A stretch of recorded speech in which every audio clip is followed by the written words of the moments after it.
Dialectical behavior therapy was created in the 1980s by Marsha Linehan in Seattle, Washington. Today, DBT is taught all over the world. We're two therapists who believe everyone can benefit from DBT skills. I'm Kate. I'm Michelle. And this is DBT and Me. Hello, everyone. Hi, everybody. Welcome to our monthly episode for August. Yes, it is the month of August right now. It is. Sweet Jeebus. We're like the bulk of the way through this year. It's almost fall, Michelle. Anyway, okay, enough with me. It is. So, few things to say. The topic for today is basically what are some of the challenges we can think of that are a big part of parenting, and what DBT skills do we think could best be applied to those challenges. We are definitely getting, I don't know, this from a number of different places. We've had parents write into us at our email to try and ask for help with certain parenting situations. We've had people post comments in the Facebook group. So we thought that while certainly not all of our listeners are parents, at the current moment, neither Michelle or I are parents, though Michelle is I'm very well close. on my way. Very close.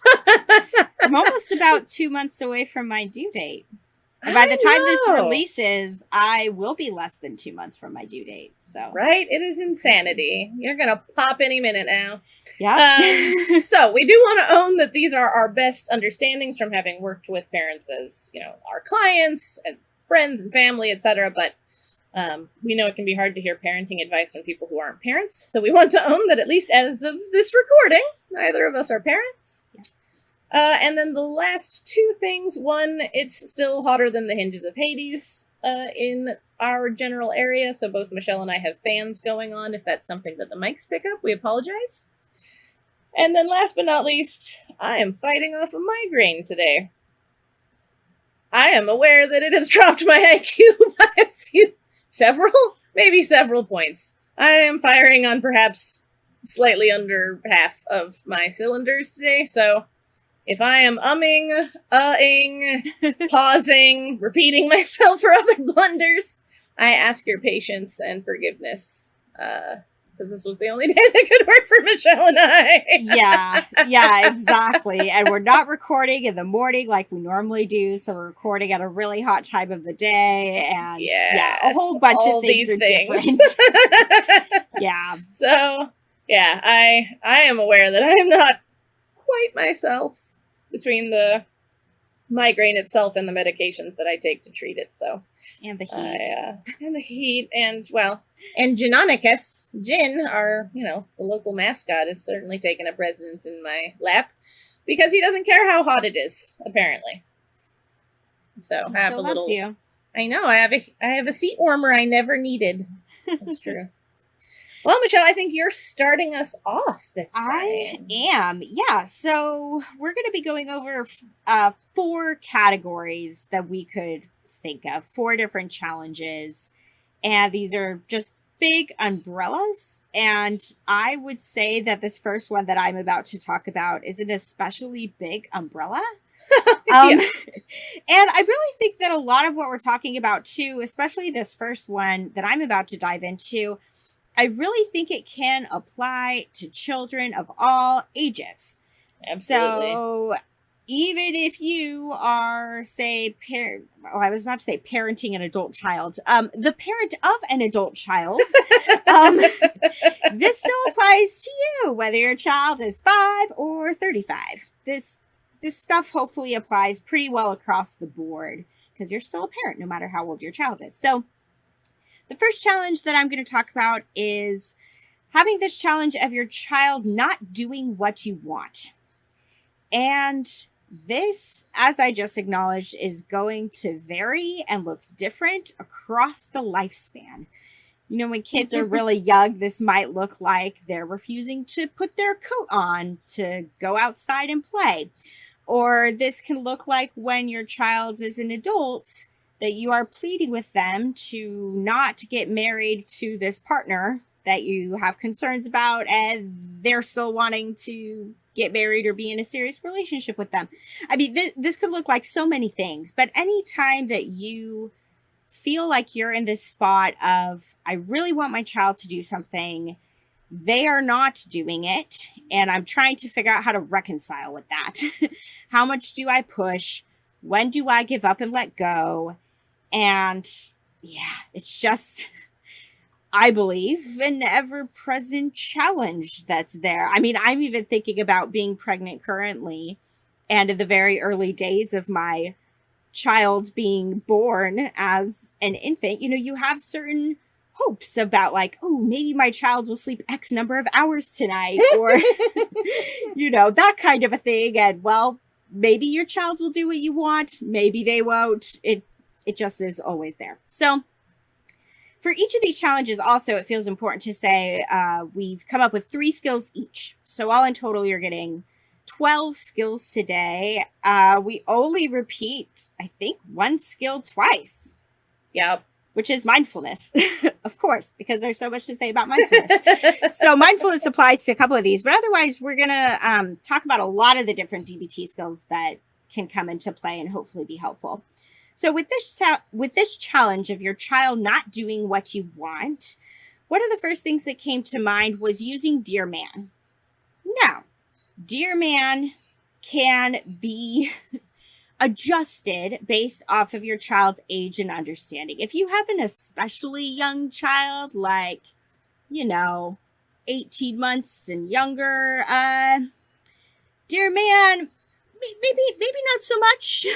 Not developmentally appropriate. Yeah, exactly. Especially if you're trying to hit on every component of Dear Man, your kid's gonna lose interest real quick and toddle away from you. But Dear Man fleshed out can be really great with older children, and even a condensed version of Dear Man can be really great with kids who are, say, preschool and up. Kids can understand and have comprehension of why you're making the requests of them that you're making. Even if they're deciding to not listen, there could still be a lot of value in having a framework of explaining why you want this thing for them, why you're making the requests that you are making. So, like with a lot of these monthly episodes, when we're reviewing different skills that could be helpful, I'm not diving into all of what Dear Man stands for. If you're not sure, go find that episode and listen to it where we dive in. But what I will say is that one of the things that I really like about Dear Man, if nothing else, is, I mean, honestly, the whole Dear part, which is really the meat of it. Because I like that Dear Man encourages you to describe and express before you actually make the ask. So this, again, does not have to look like anything crazy. We talk about this a lot in the Dear Man episode. We want the whole Dear part to be just a couple sentences. We don't want to go too into it, or else you're going to lose the person you're talking to, whether that person is your child or a coworker or a partner. You're just going to lose that person if you spend too much time here. But for example, with the request of having your child put on their coat, if you want to look at the D, E, and the A there, you can say something like, hey, it is 40 degrees outside today. I'm really worried that you're going to get cold if you don't wear a coat. Please go put your coat on. Ta-da! And that can give the child some context. The reinforce, the R, can also be really great there too. You know, you could add that on by saying, like, you know, when you're warm, you're going to be able to play outside for longer. If you get cold, I imagine you're probably going to come back in pretty soon, kind of a thing. So reinforcement can be great with kids. What do they get, or what might the negative consequences be if they're not going to do what you're asking of them? So those principles could be really great with making requests. Kate and I say this in the Dear Man episode. I will say it again here. This idea of like Dear Man for passing the salt. Right? You do not have to, if we think about it in that way, you don't have to be saying to the person across from you at the table, I noticed that the salt is outside of my reach. I would really like to add some flavor to this food. Can you please pass this on? You don't have to do this for everything in your life, and you definitely do not have to do this with everything with your kids. However, they may be helpful principles to apply. And even if your kids are still going to say, no, I don't want to put my coat on, or whatever the situation may be, you can at least feel good that you were making this request in a healthy, mindful way.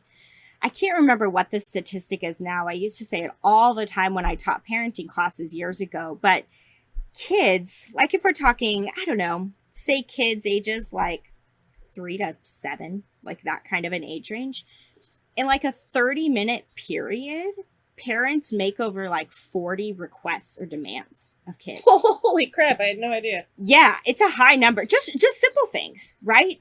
Put your toys away. Go tell her you're sorry for hitting her. Let's put our shoes on. It's time to go. Make sure to eat your vegetables. I mean, just little things like that. Kids get that a lot. So with the really big things that you really want, Dear Man can be helpful.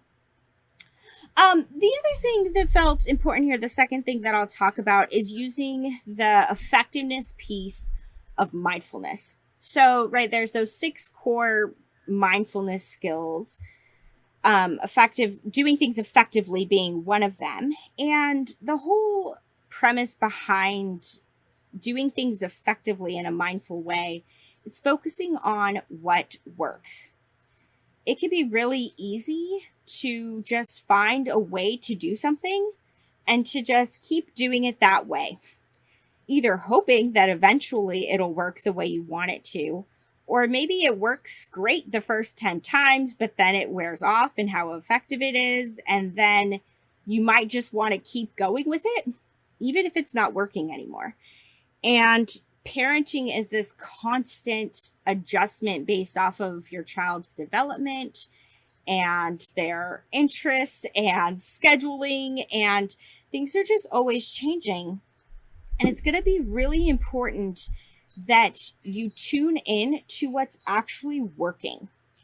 If you ask your child to put on their coat 3 days in a row and every day they told you no, but then the 4th day they were like, okay, I'll put on my coat. Hey, let's tune in. What worked?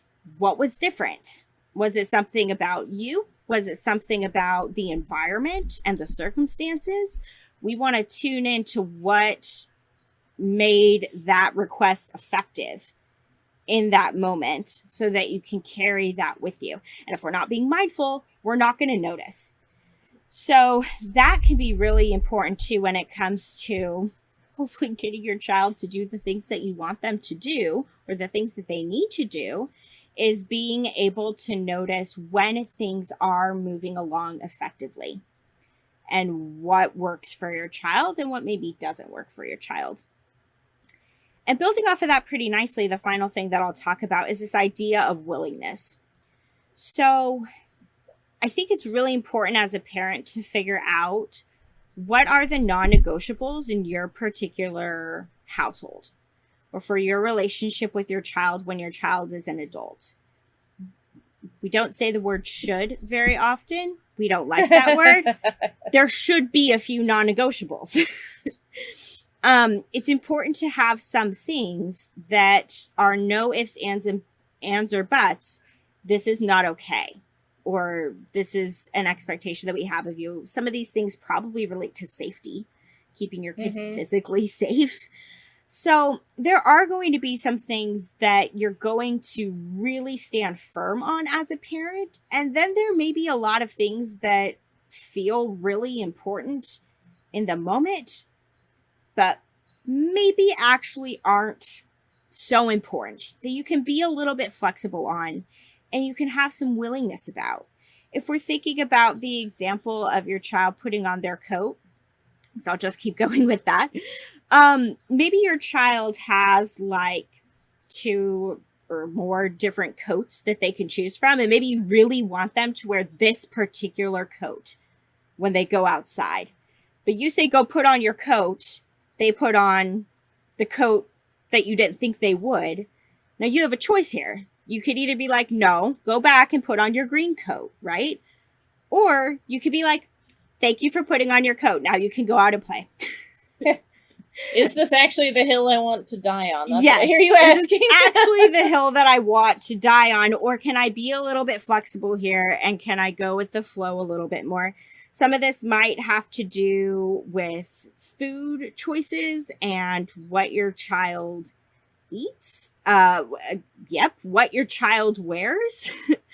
You know, I think there are a lot of parents, especially with young children, who practice a lot of willingness around their child wearing shoes. Like, it's not a big deal if my child, yes, that resonates for you, Kate, because you don't wear shoes.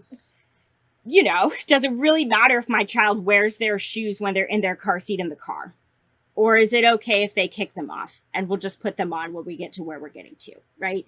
So there can be lots of things like this that evolve and change, of course, like I already said, throughout your child's life, about what you need to be willing about, especially when your child becomes a teenager.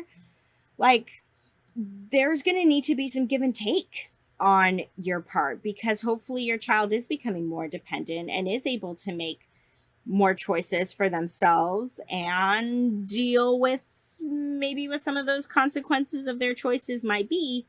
But it requires you as a parent to have a willing attitude to sort of see what plays out if your child isn't doing exactly what you want. And it's a situation that can have some flexibility. It can reduce a whole lot of stress for you and a whole lot of stress for them if you're able to practice some willingness, even when you're like, you know, I don't know, you're trying to get them to eat crackers, but they only want to eat, I don't know what it could be, fruit snacks or that kind of a thing. Are the fruit snacks going to kill them as a snack? Probably not. It's okay, right? So figuring out where you can be willing, I think, can really help in a lot of ways with this challenge. So, yeah. I like it. Okay. Moving on to the next one for you, Kate. Yeah. So this one, again, I don't know. I think we did a decent job of trying to find challenges that are pretty universally applicable. Yours certainly falls into that category of, I don't know, a single parent whose child doesn't, at least on occasion, not do the thing they're being asked or told to do. Yep. So this one is coping when your kid says things that are hard for you to hear. So this can, again, span the lifetime, right? From little kids saying, I hate you, to your adult child criticizing you for how you parented them, right? Retrospectively, looking back on how you were with them when they were a kid, right? So there's so many different things that can go into this. And the first skill that I thought about regarding this is actually check the facts. This can go, this is going to look different with different ages of children, just like any other skill that we're talking about here today. But the basic idea is just to check in on, is this just my kid, right? Kids experiment when they're young with all sorts of things to try and figure out what will get them what they want, right? They're trying out different sundry ways to manipulate you and their environment to get what they want. So is this just your kid experimenting? Is this your kid trying to be intentionally hurtful because you guys are in some kind of conflict? Is this, right? There's so many different things that could put the ball pretty squarely in your kid's court. And it's not necessarily a reflection of you, the decisions you're making right then or that you made in the past, all the way up to, okay, yeah, that's accurate. Like, I did really fuck that up when you were a kid. Right? Like, I can see your point there. Right? Whatever it is. And so I think that check the facts can, everywhere from the, more loosey-goosey way of going through it to actually working through the worksheet, but really just trying to ground yourself in what is real. Hearing criticisms from the people that we love the most often strikes really close to the core really fast and really easily, right? And children are, I guess I ought to say, ideally, someone that you love and care about very, very much. And so it can be really hard to hear any kind of hurtful thing or criticism from your kids. And that can often just escalate the emotions really fast. And it can be hard to stay grounded in what's the reality of this situation, right? If I tone down the emotions a little bit, if I, take a little distance from them and I do this worksheet, what am I going to find? Now, depending on how that goes, different skills are going to be useful after that. I'm kind of imagining if you end up on the side of, okay, actually my kid has a point, right? Either I am fucking this up right now, or they're right and I fucked that up in the past, depending on what's going on about it. What do you do in that case? And the skill that occurred to us for that one was give, right? Give is a wonderful skill to be using if you need to make repairs to a relationship. Again, this could be something in the moment where your kid says something, you take it in, you either do check the facts in your mind or you take some time away from the situation to work through it. And then it's kind of an immediate repair, coming back and being like, I was really upset when I heard you say that, but upon further reflection, I see where you're coming from, right? And doing that in all of the ways that, Give asks us to. Just this idea of being soft, tender, gentle, and really present to the situation and being honest about it. Also, this could be more of an in the past thing, right? You can't necessarily go and fix anything from your child's past if you're dealing with an adult child. It's not something you can be like, okay, I've heard your criticism, I can do that differently moving forward. But it's still an opportunity to try and show them that you're listening, and be willing to admit your faults and mistakes. We all have them. There's no such thing as a perfect parent, right? And try and find out what you can do to help repair even that old wound. So that's all the ways that Give can be applied externally in those instances. But I also think of using Give with yourself under those circumstances, because again, I don't know, most people want to be good parents. They're striving to be good parents. And if you realize, oh man, that really was a thing that was not good parenting. Now that can range everything from, just not good parenting to, oh, holy shit, right? Really bad parenting. But anywhere in there, it's likely to, set off a lot of shame or guilt, embarrassment, maybe self-criticism, self-hatred, right? All of these things can really get stirred up. If you get to the end of that check the facts and you're like, okay, I did that wrong. And so try and see if you can be just as gentle and validating and kind to yourself as you are being with your kid. Because you were doing your best. What your best looked like at any given moment can vary wildly. We all know that. That's how humans work. But you were doing your best. And so just as much as your kid deserves that Give kind of way of being and approaching the situation, you can definitely apply to yourself as well. A few different times talking about the first couple of skills now, I've mentioned this idea of, just getting emotional when you hear these things from your kids. And so the last, I guess technically, I know Michelle and I both said we were only doing 3 skills for each of this. This is kind of 4 for this one. Cheating a little bit. Choose out of these 2. Yeah, either or, not both. There you go, Yeah. ideally. How upset are you? I know that over the course of the podcast, I've mentioned my own mother and my childhood a few different times. This is definitely a challenge my mom did then and still really struggles with. And so watching her try and navigate that, one of the things that at least is true for her is that her emotions don't just go up a bit, they top out, right? She reaches what DBT would call a skills breakdown point. Yeah. It's like a worst case scenario for her. Yes. Is yeah. what you described to me. Yeah. Exactly. Right. And so for my mom and for other people who maybe, this cuts to the quick, right? Maybe for someone for whom being a good mother or being a parent is foundational to their identity, right? It can feel like they're losing their identity or things like that, right? So in that case, I would say use TIP, right? You're not going to be able to do check the facts. You're not going to be able to do give. You're not going to be able to do much of anything that's going to look productive or healthy while you're in that, just absolutely flipped your lid, topped out state, right? So, tip if that's how emotional you've gotten. On the other hand, if your emotions are a little bit lower down on the scale, you're not at an 11 out of 10, right? You're maybe somewhere between a 4 and an 8, right? You're in that more middle ground there, maybe even a 7. Everyone's 8 and 7 looks different. But then I would say self-soothing, right? This is going to help get you better into a place of being able to utilize give, being able to utilize check the facts or anything else that you might be trying. And also it's just a way of starting the ball rolling on that self-kindness, right? Because again, you're doing your best. We all fuck up. It's a natural part of being human.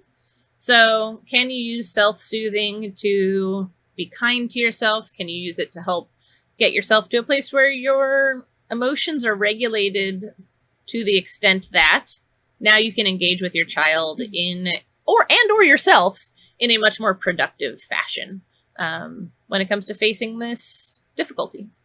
So yeah, it's only 3. I swear it's only 3 skills. It's just the other one is a choose your own adventure.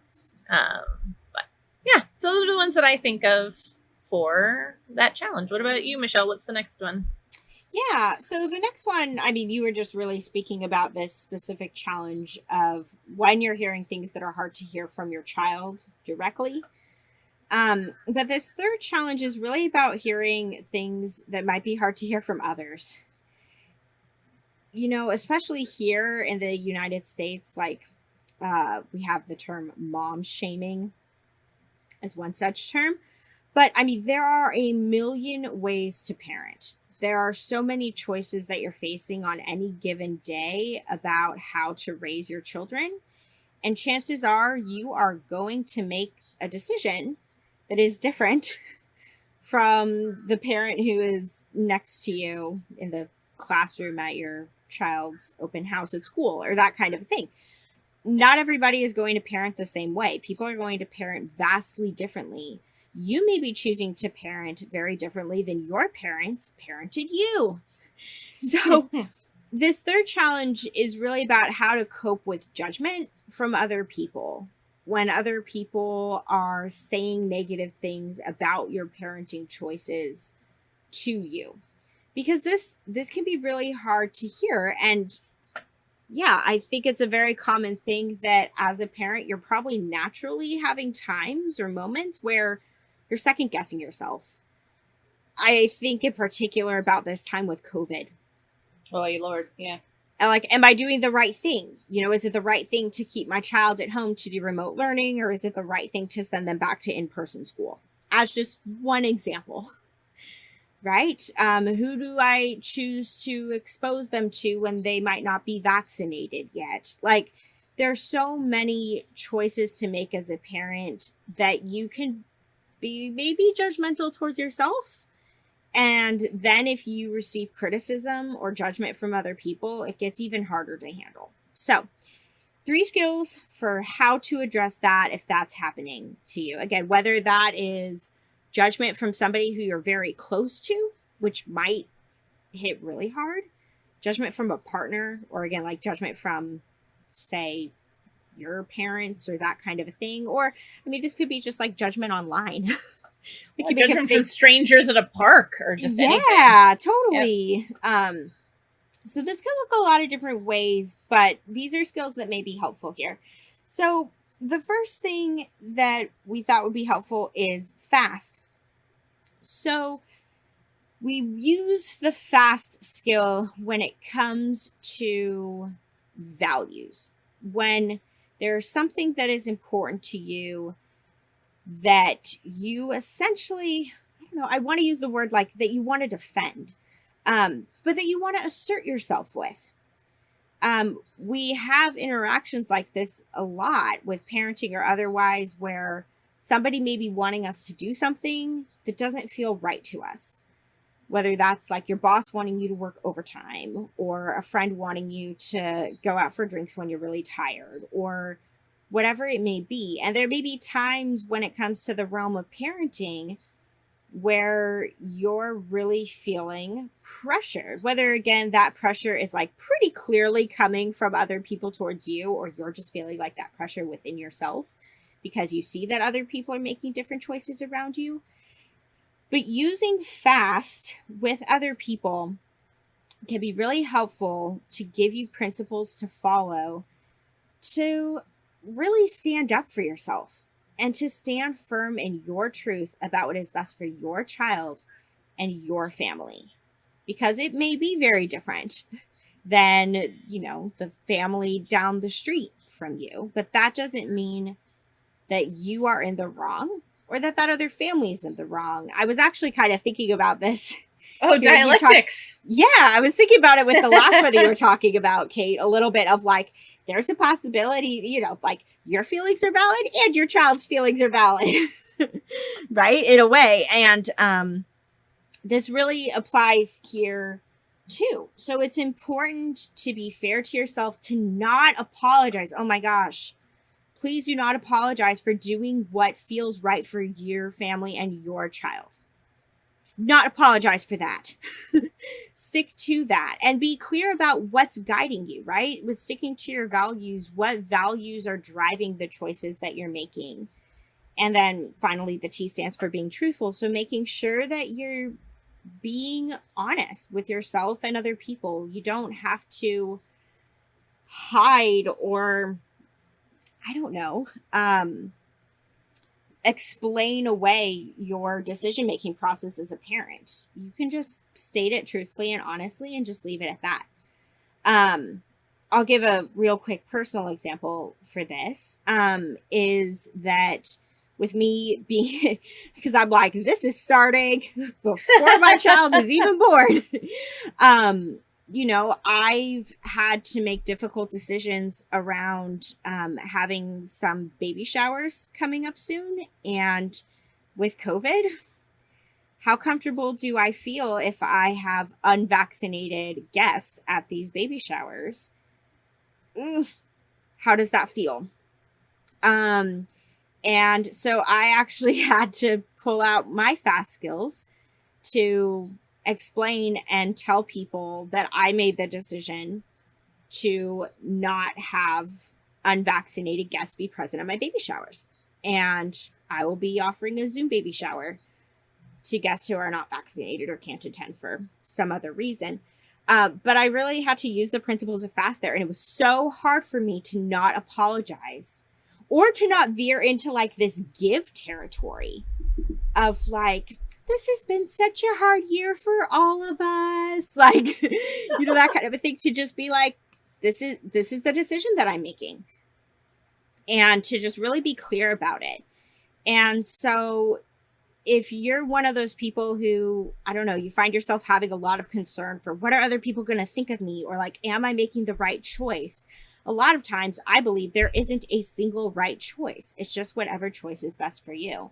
So starting to get comfortable with using FAST may be really, really important for you to be standing by the decisions that you're making for your child or children.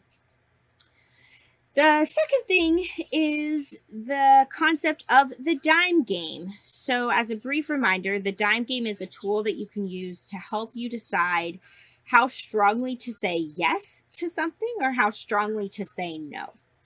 So it's a series of questions. We have a whole episode about it. I think it's 10 questions.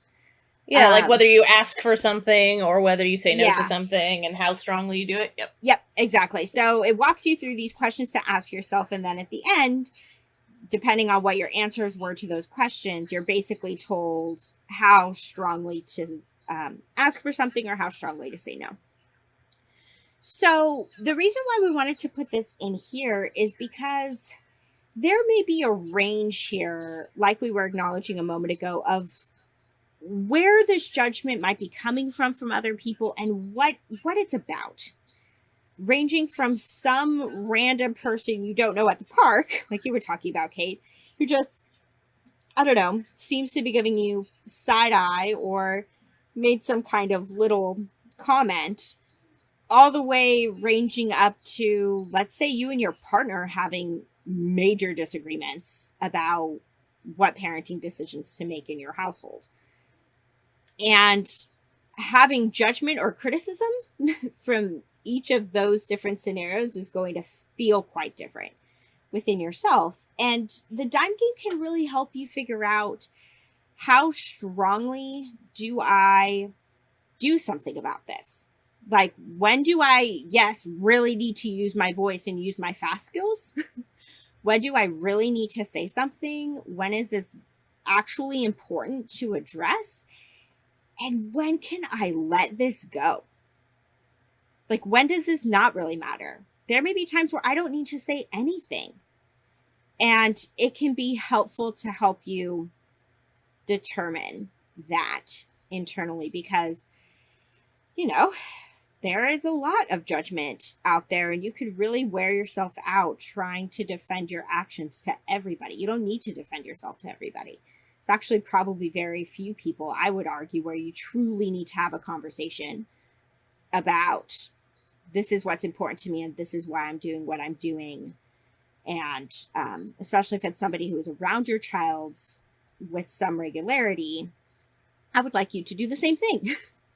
There are going to be those times, and then there's going to be times where it doesn't matter for the most part. So the dime game can really help you get clear on that. If every criticism or every judgment seems to be landing the same way within you, to help you decide when to use your voice and when it's okay to just kind of let it float away. The last thing we thought about, actually, Kate, I was gonna say this. You did a slash as well. I did, and I forgot that I did. Like, pick one of these two. We talk about both of these a lot because they serve a similar purpose. They just have different flavors, is how I think about it. But if you are in regular contact with people in your life, and these are stressful relationships for you, but you have to see this person or these people for better or worse, right? These could be other, like, parents in your kids' classrooms. Let's say you volunteer in your kids' class on Wednesday, and so does this other parent. And boy, does that parent say some critical, judgy things, either directly about you or indirectly about other people, or who knows, right? But you can't volunteer another day. It's important for you to volunteer in your kid's classroom. This parent isn't changing their day. I'm going to see them every Wednesday. Totally made up random example. But how am I going to be okay going into this interaction with this person? Let's say it's your in-laws, that every time you're at a holiday, your mother-in-law says something, maybe without intending to be critical, but says something very judgmental about your parenting choices. And this happens with some regularity every single holiday. You can predict pretty safely that this is going to take place, even if you don't know exactly word for word what she's going to say this time. You know it's pretty likely. And so when you can see something coming up of like, ooh, this may be a difficult situation for me to be in. It's hard for me to be around this person. It's hard for me to handle some of the things that they've said to me in the past. And now I'm going to be around them again, maybe for the first time since I last saw them and they said this really critical thing. Is to choose either between cope ahead or effective rethinking and paired relaxation. So the concept behind both of these is for you to take time on your own when you are calm and relaxed and not in that situation with that person, to imagine it playing out and to imagine how you want to respond. And especially with the effective rethinking and paired relaxation, it gives you a script. It gives you something that you can tell yourself as sort of a mantra when you're in that actual situation. So it helps you practice and get prepared, and then to have that in your back pocket that you get to pull out when you are at your kids' class next Wednesday, or when you are at that family gathering and your mother-in-law makes whatever comment she's going to make that time. You are ready to go.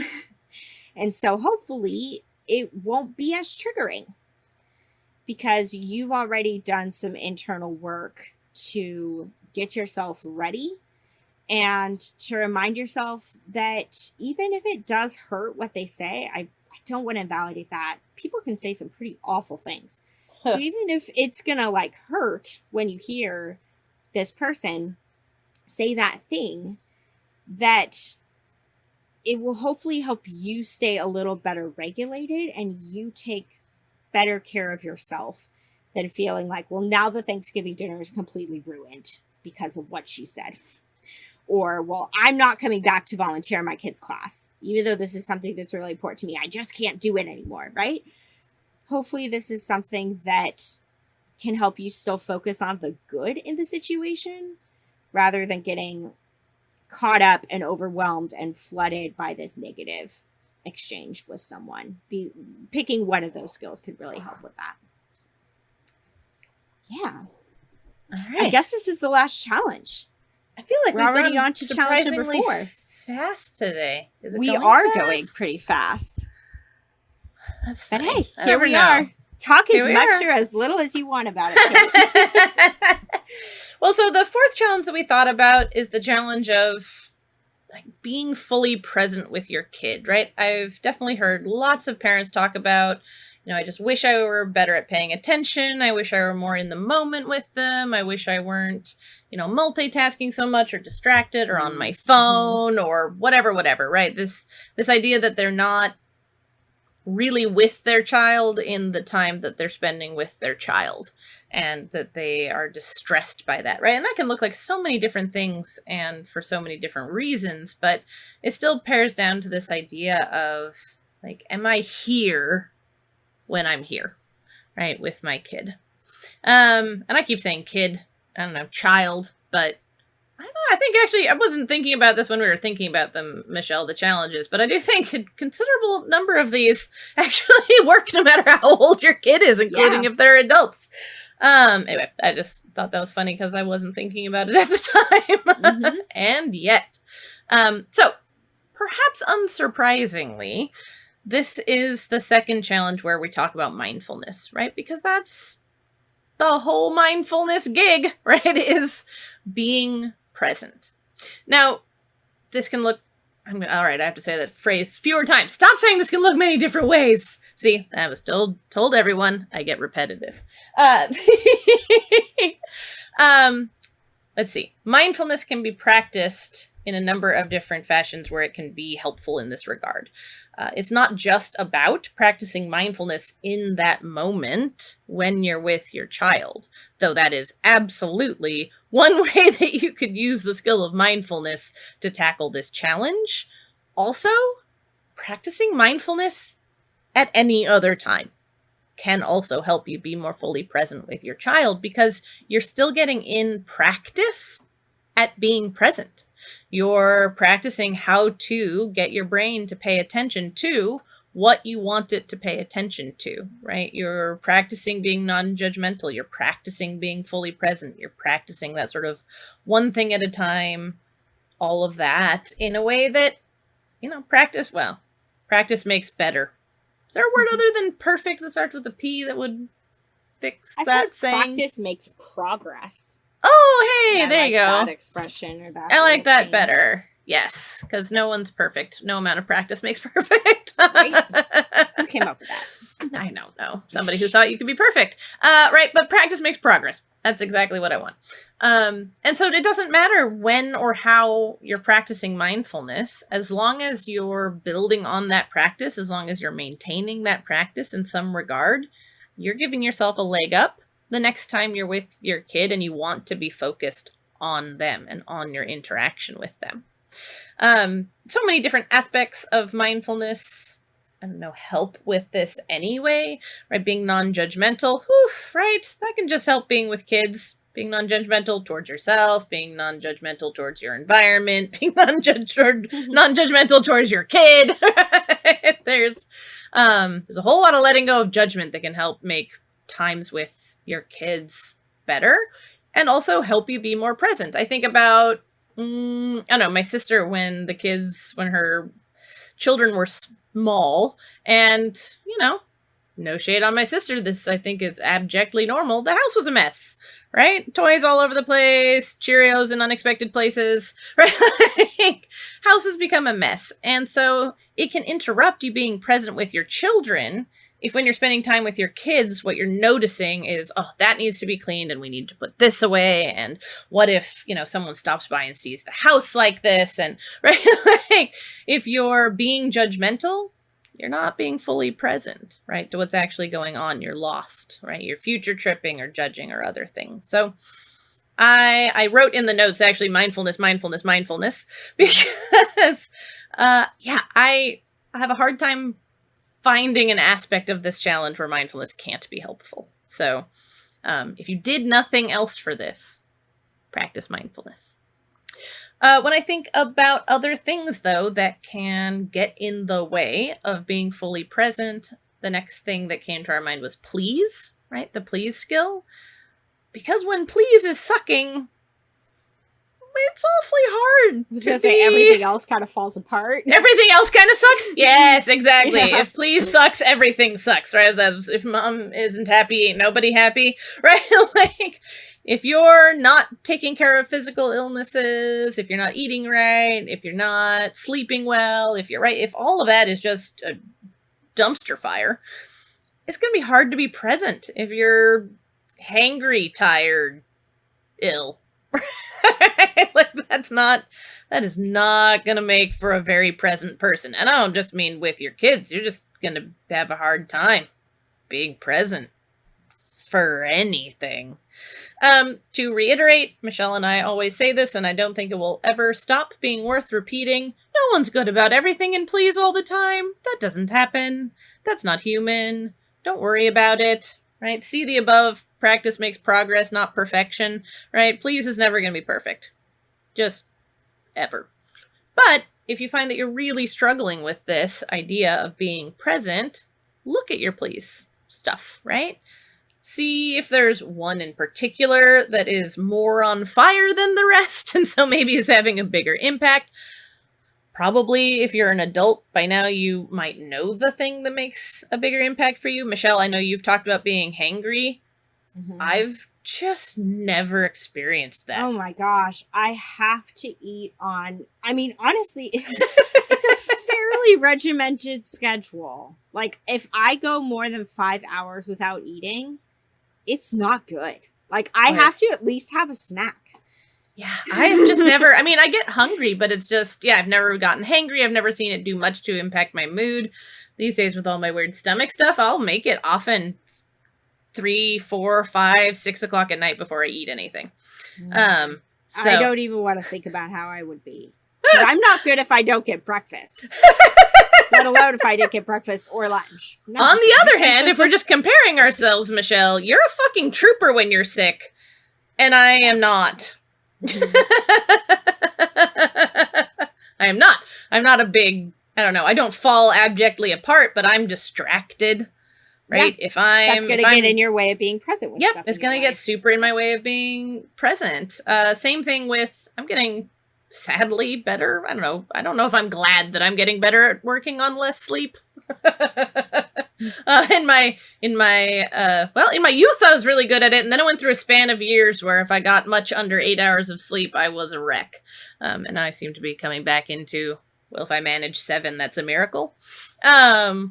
But you, right? Whoever you are, you know which ones of these that, maybe it's not that far off, but if it's even a little off, it causes you to struggle.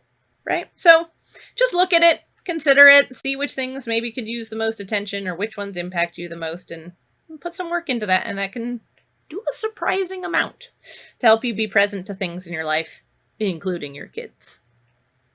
And the last thing that we put on here is radical acceptance.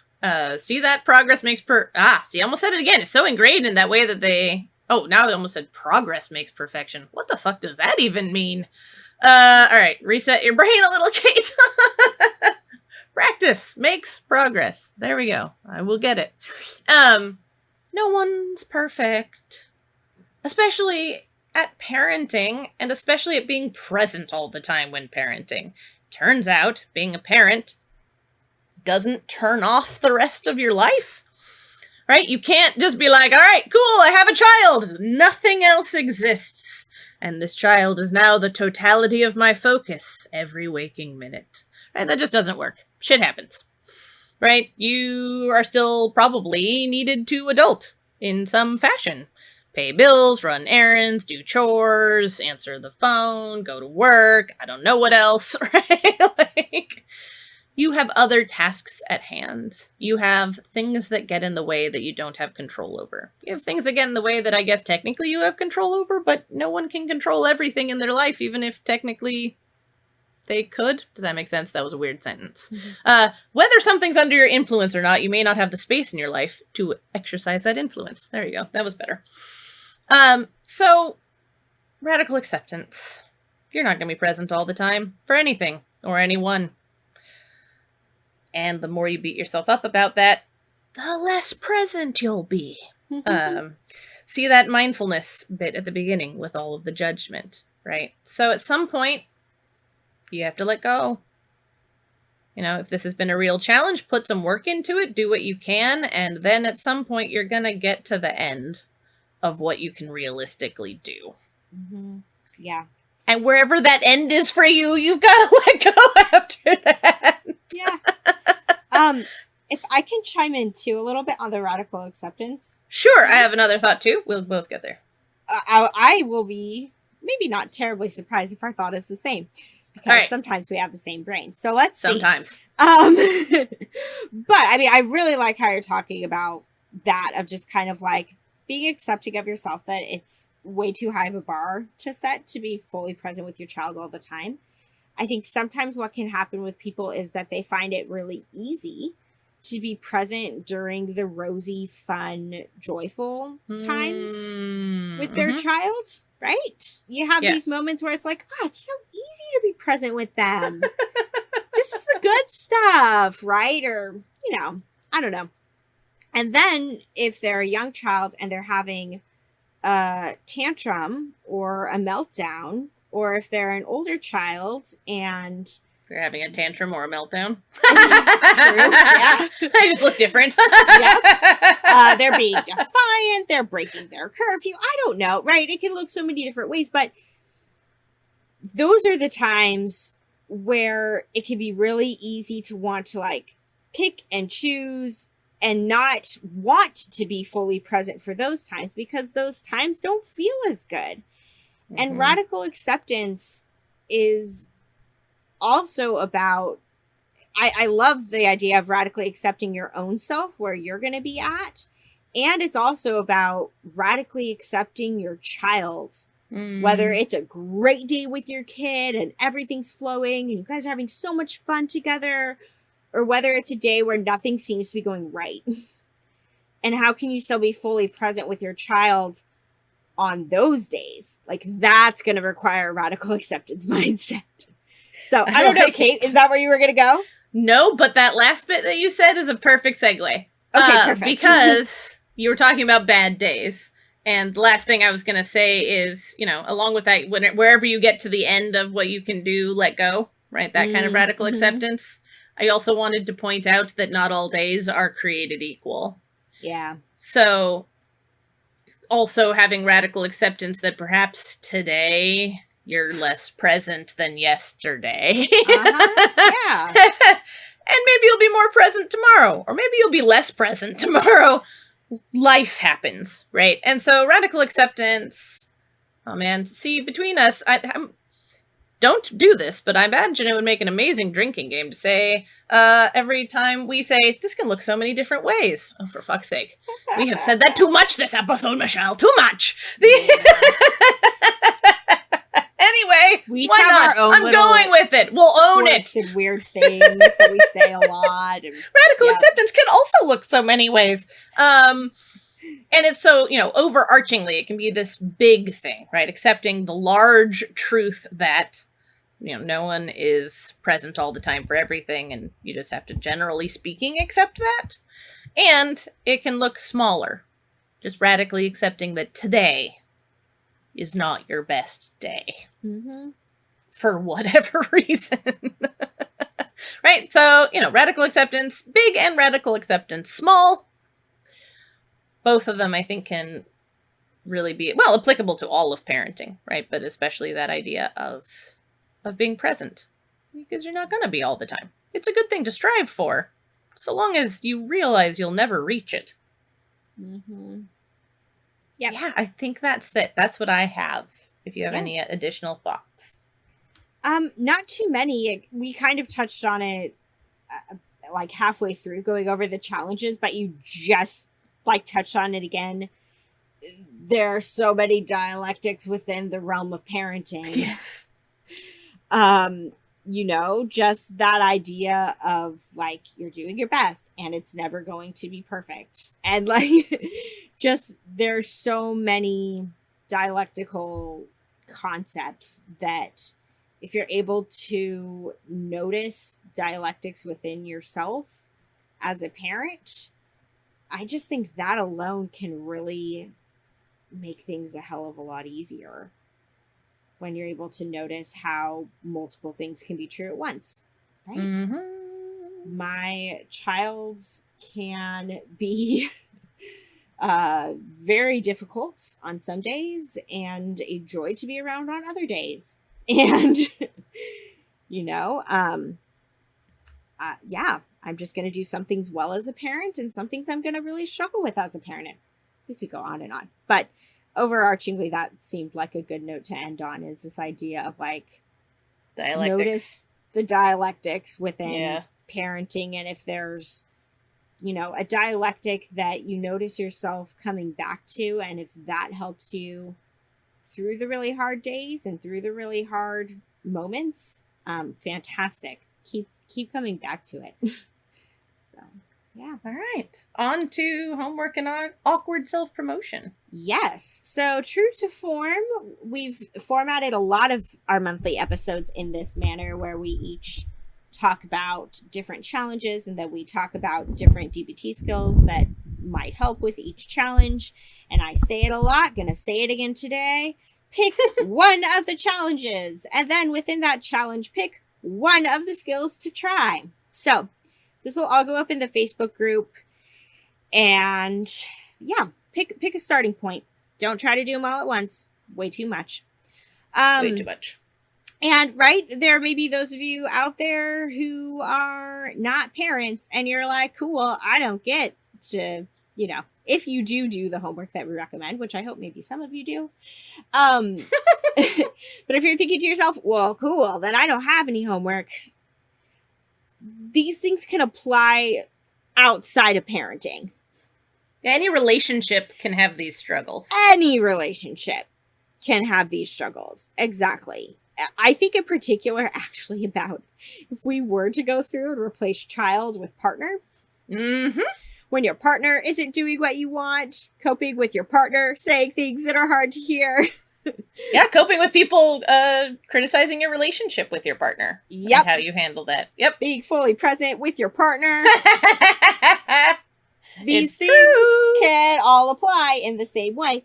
So if you're in a relationship, you could try this out. But even if you're, single. If you have a parent, because let me tell you, a lot of these could apply the other direction as well, from child to parent. Totally. Any close relationship. So hopefully, even if, you listen to this episode, but maybe at the beginning when we were introducing it, you're like, well, since I'm not a parent, I'm only going to really kind of half listen or tune in. I hope there was still something from today that you can pull from, as we were just acknowledging, to apply to any close relationship in your life. Even though we did design it specifically around parenting, maybe something was still helpful that you can pick to try out over this next month. So yeah, and then with awkward self-promotion, we have people to shout out for the Patreon page. Yay! Yeah.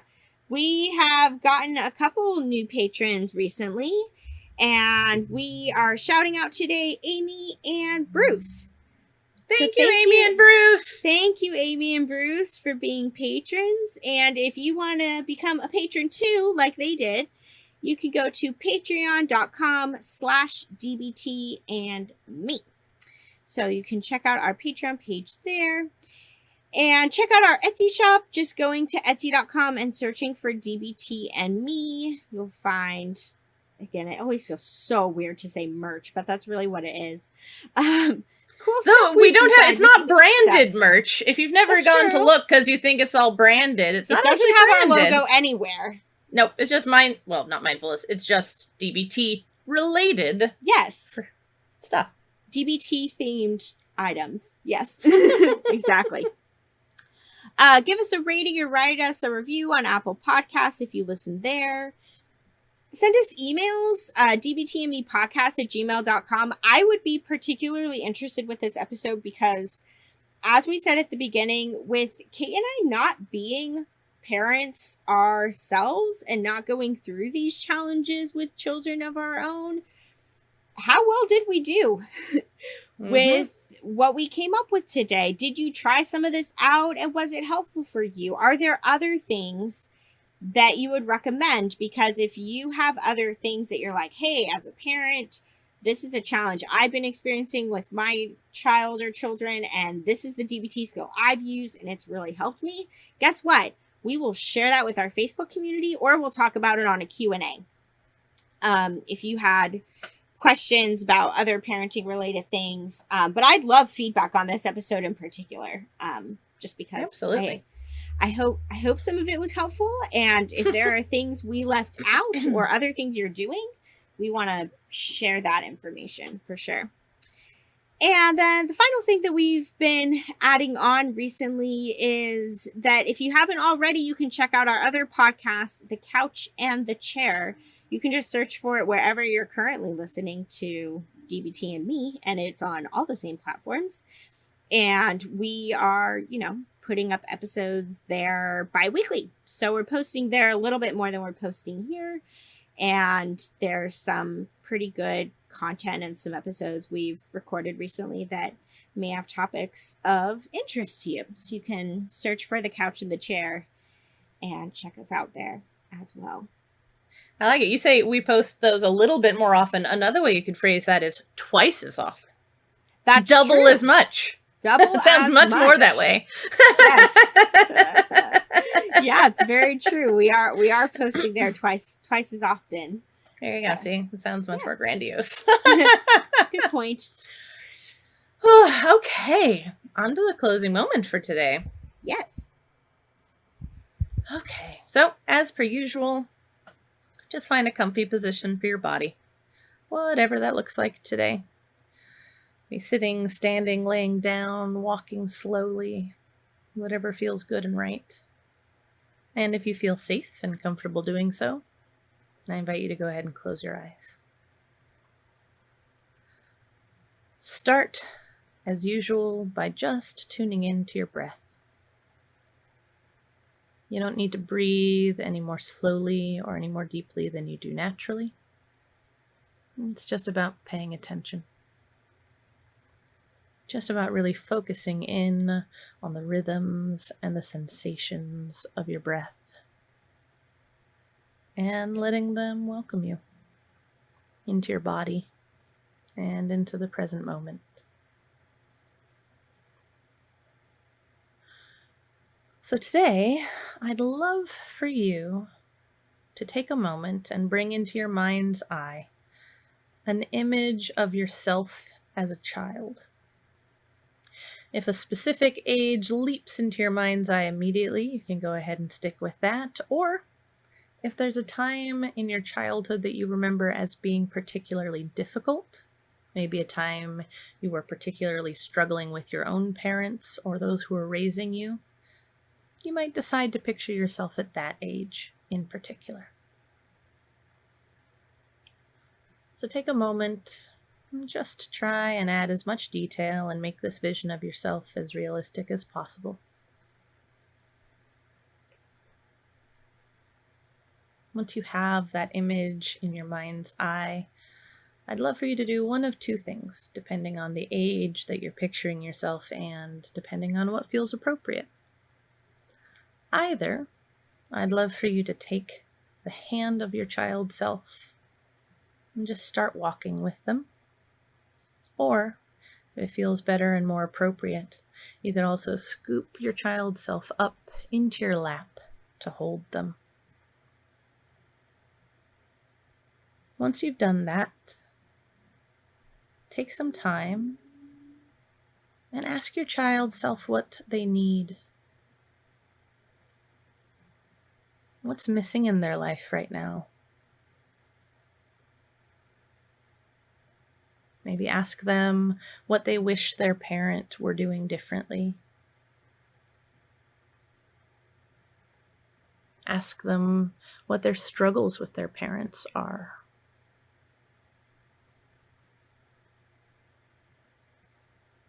Just giving them some time to have a voice that maybe they didn't have at the time. Giving them a chance to have someone who's listening. Giving them a chance to have someone who cares, who's paying attention, who ideally feels some care, some tenderness, some love for them.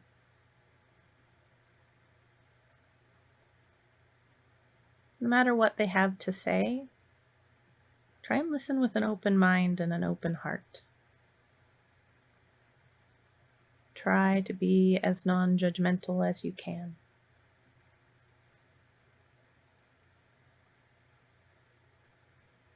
If the age at which you were picturing your child self is young enough that that child would be not verbal yet, you can either just take this time to hold them and be with them and communicate through touch, that love, that tenderness, that sweetness.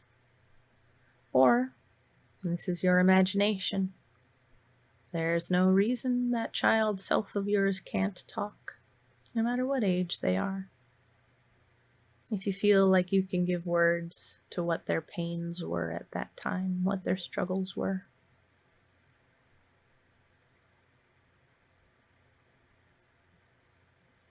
This gives a chance for a part of you, again, to have a voice. Also, if you happen to be a parent yourself, this can be good information. This might help you recall some things your parents did that you would like to do differently. This may be an opportunity to remember what some of the needs and desires of a child are, so you can assess how you're meeting those for your own children.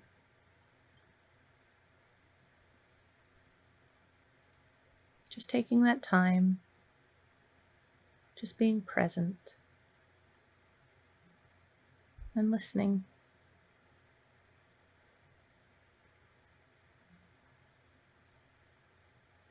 Remember, this part of you is there and accessible whenever you want, whenever you'd like to talk with them or walk with them, or maybe you're sensing that they could use to be held. Maybe the conversation, the things that they have to say to you could take a lot longer than the time I'm giving you right now for this closing moment. And you'd like to go back and finish it at a later time. But for now, go ahead and say goodbye. Maybe give your child self a hug or a kiss on the forehead. Whatever feels good and appropriate and right. And then allow the image to fade from your mind's eye.